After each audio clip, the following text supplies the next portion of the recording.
I think I mentioned to you, I listened to a podcast this week, and it was a podcast. It's called The Art of Manliness, but they have lots of little life skills in it. And they interviewed a lady who had done this thing on digital body language.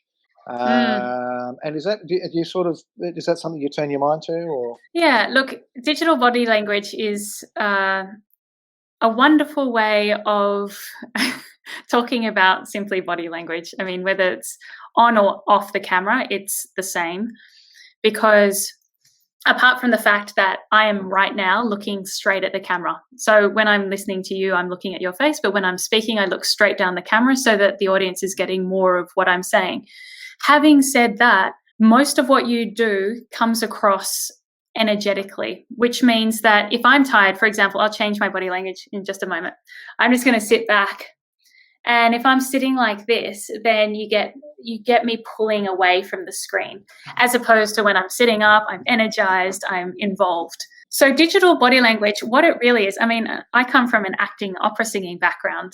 That was my previous career before coaching, and it was all about the body and how you interacted with people. What we know is that you want to match the people that you're speaking to as much as possible. So match them physically and vocally and repeat their exact words and phrases back to them. When you don't have their video to watch, however, it turns to two things: the vocal tone and their exact words or phrases.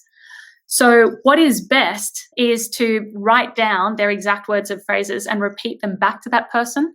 And your vocal tone needs to connect with them. For example, if they speak like this, then you want to be speaking like that, matching them 60% vocally and their exact words and phrases. Then there are certain things that you can do with your body to help you feel energized. Because what we know about acting, I'll give you an example. I used to work way back when I was training as an actress. I worked at the Opera Bar in Sydney, which is a great venue right on the water next to the opera, as you probably know. And I remember working behind the bar, and they had someone from Getaway, and she was this beautiful blonde presenter. She was made up, her nails, outfit was done, but she looked absolutely exhausted. And she said, okay, so what have we got? And they had a whole range of cocktails lined up, and they said a Singapore Sling, a Sex on the Beach, and a Long Island iced tea. And she said, okay, fine. And then the director said, okay, we're going to go live in 5, 4, 3. And she said, hi, and welcome to Getaway. And today what we're seeing, and so on. I was like, whoa.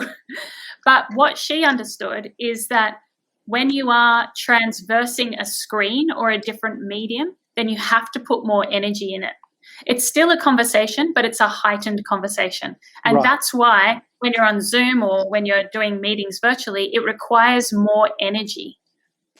That's interesting. So, firstly, you gave a great tip there, which was, firstly, you gave a couple of tips. Firstly, I always tell people before we go live on these live streams is to look at the camera, because it's just more engaging. And I obviously don't need to tell you that. But the other thing that you just pointed out was jotting down notes to